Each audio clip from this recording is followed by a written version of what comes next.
Mga igsuon ko diha ni Kristo, usa kadako kaayo nga pribilehiyo nga ania ako dinhi karon misaulog nining santos nga misa kauban ninyo sa katulong adlaw sa novena pagpasidungog sa atong katagilungsod nga usa ka martir, usa ka sumusunod sa atong Ginoong Jesucristo hangtod sa kamatayon, si San Pedro Kalungsod. Kauban ako ang among mga aspirants sa mga college seminarians o gusto na mo kapari nga formator sa Don Bosco Formation Center, Lawaan, Talisay City, Cebu. Ug malipayon kaming tanan nga nahimong kabahin sa paghalad nining santos nga misa, paghinumdum sa kinabuhi sa kabalaan ni San Pedro Kalungsod ug pagsunod sa iyang maanindot ug maayo kaayo nga ehemplo, ilabi na alang sa atong mga kabatan-unan karon. Aduna ko'y pangutana, unsa o kinsa man ang usa ka martir?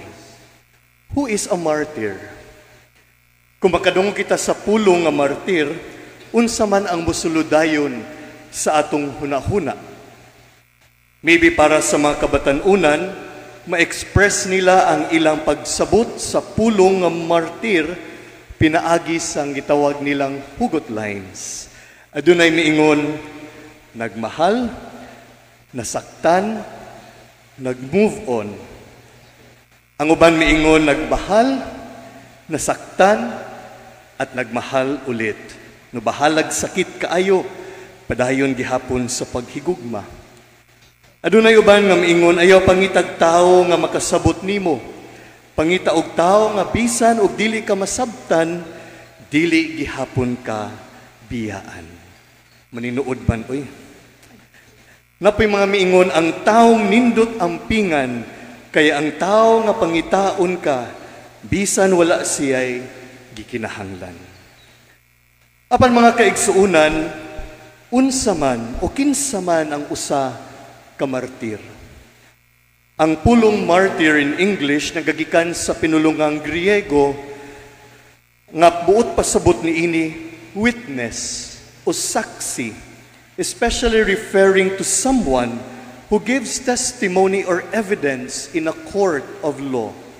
Ug later on kining pulong nga martir gigamit usab sa mga unang sumusunod sa atong Ginoo, sa mga unang Kristiyanos, to persons who suffers, who voluntarily suffers death as the penalty of witnessing to and refusing to renounce their faith.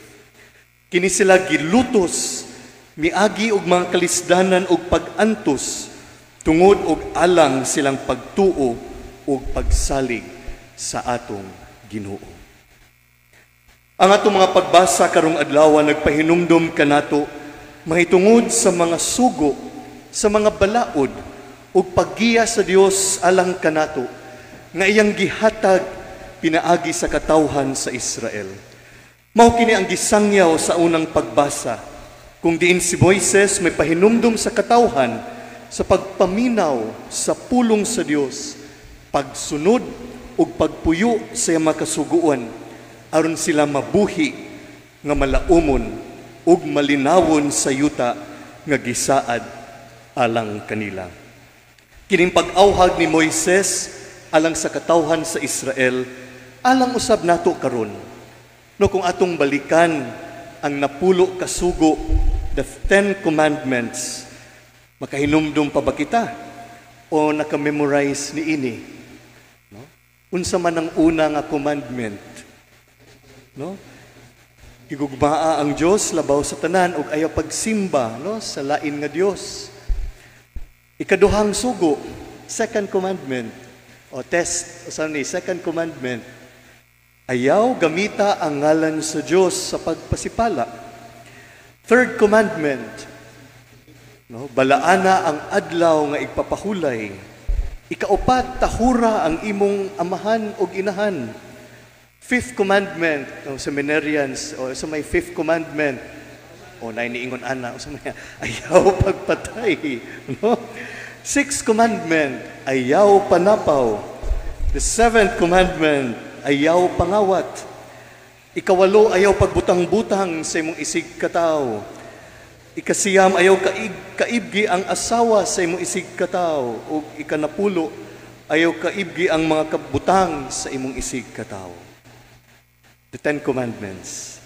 Nindot kaayo nga panahon sa Kwaresma aron sa pag-review o pagtanaw balik sa atong pagtuo, pagtuon sa mga kasuguan sa Dios, aron kita usab makapuyo niini sa atong kinabuhing Kristohanon.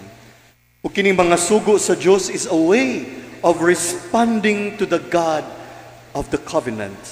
Usa kini kapagtubag ug pagsanong sa Dios ug sa kasabutan tali niya ug sa iyang katawhan. Sa atong ebanghelyo karong adlaw ang atong Ginoong Hesukristo miingon nga mianhi siya aron sa pagtuman sa balaod sa mga kasuguan. Ug siya mitawag kanatong tanan sa pagtuon niini, pagpuyo niini ug pagtudlo usab ngadto sa uban. Ilabi na ngadto sa mga kapatanunan mahitungod niining tanan. Mga igsuon, kung atong tukion ang kinabuhi ni San Pedro kalungsod, siya usa ka katikista. Siya nagtuon, nagkat-on ug nagsangyaw sa pagtuong Katoliko ngadto sa ilang misyon. Ug siya miuban kang Padre Diego Luis de San Vitores ug silang diha may adto sa laing dapit aron sa pagsangyaw sa maayong balita. Sila wala lamang nakahibalo sa atong pagtuo apan sila usab bitudlo ngadto sa uban. Apil na ang mga kabatan-unan aron sila usab puhon mutuo, magpabunyag ug mopuyo usab sa ilang kinabuhi subay sa gitudlo kanato sa atong Ginoong Hesukristo. Sila ni San Pedro kalungsod ug Beato Padre Diego nahimong mga saksi sa ilang pagtuo, diha silang inadlaw-adlaw nga kinabuhi, silang pagtudlo ug pagsangyaw ug hangtod gani sa ilang kamatayon. They were martyrs. They were witnesses of our Lord Jesus, not only in death, but even in their daily life as missionaries, as catechists, as evangelizers. O kita usab mga kaigsuunan gitawag nga mamahimong mga saksi ilabi na karon sa atong pagtuo diha sa atong Ginoong Hesukristo. We can ask ourselves, how can we become witnesses of our faith? Unsaon man nato pagsaksi, pagpuyo sa atong pagtuo? Ang una nga paagi mao ni ako mga suggestions, mao ang pag-ampo, pagpamalandong sa pulong sa Dios ug paggahin og panahon sa pagpaminaw sa mensahe sa atong Ginoo diha sa kahilom. Lisod-lisod kini ilabi na sa atong panahon karon nga saba kaayo, daghang mga distractions ug mga kasikas apan mao kini ang una natong buhaton isip sumusunod sa atong Ginoo. We encounter the Lord in prayer, we meditate on His Word, and spend moments of silence for reflection and meditation. Ikaduha, mao ang paghimo og mga lakang aron puy-an ang atong pagtuo ug pag-ampo. To make resolutions on how to live our life and our prayer. Human sa panahon sa pag-ampo, kita gipadala aron sa pagpuyo niini sa atong inadlaw-adlaw nga kinabuhi. Kami sa among pagtapos sa matag adlaw namo nga meditation, kami miingon, blessed are they who listen to God's word and live by it day after day. Bulahan sila nga naminaw sa pulong sa Dios ug nagpuyo niini matag adlaw. Mao kini ang tawag alang kanatong tanan. Ug unsaon man nato pagpuyo ang atong napamalandungan ug gihampo diha sa atong pamilya, sa atong trabahuan, sa atong eskwelahan, sa atong komunidad.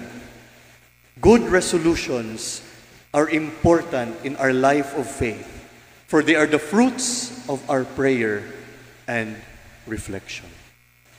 Ug sa katapusan, mao ang pagpaningkamot nga magpuyo, isip maayo ug balaan nga Kristohanon ug matinud-anon nga lungsuranon. To live as good and holy Christians and upright or honest citizens. Bisan sa daghang mga dili maayo ug dautan nga mga nakita, nadungog ug nasinati nato, maningkamot kita nga puy-an ang atong gituuhan. Usa-usab ka paagi sa pagpuyo sa atong kinabuhing Kristohanon, maong pagtudlo ngadto sa uban, mahitungod sa atong pagtuo. Ang among college program nga gi-offer sa Don Bosco Formation Center, usa ka pagtubag nining panginahanglan sa atong panahon karon. We offer religious education and pastoral communication. Nagiandam ang among mga estudyante o mga seminarista aron mamahimo mga magtutudlo sa pagtuo o pagsangyaw niini ngadto sa uban, ilabi na sa mga kabatan-unan karon. Pinaagi niini we contribute also to our archdiocese and to the universal church in the mission of education and evangelization. Mga kaigsuunan ko diha ni Kristo, sa atong pagpangandam sa kapistahan, sa atong katagilungsod nga si San Pedro kalungsod, usa ka martir, usa ka saksi sa pagtuo, atong pangayuon ang iyang pangaliya o mga pag-ampo, aron kita usab, mamahimo mga saksi sa atong Ginoong Hesukristo. Magsangyaw ni ini, pinaagi sa pagtudlo, ug pagpuyo ni ini, matag adlaw. San Pedro kalungsod, iampo kami.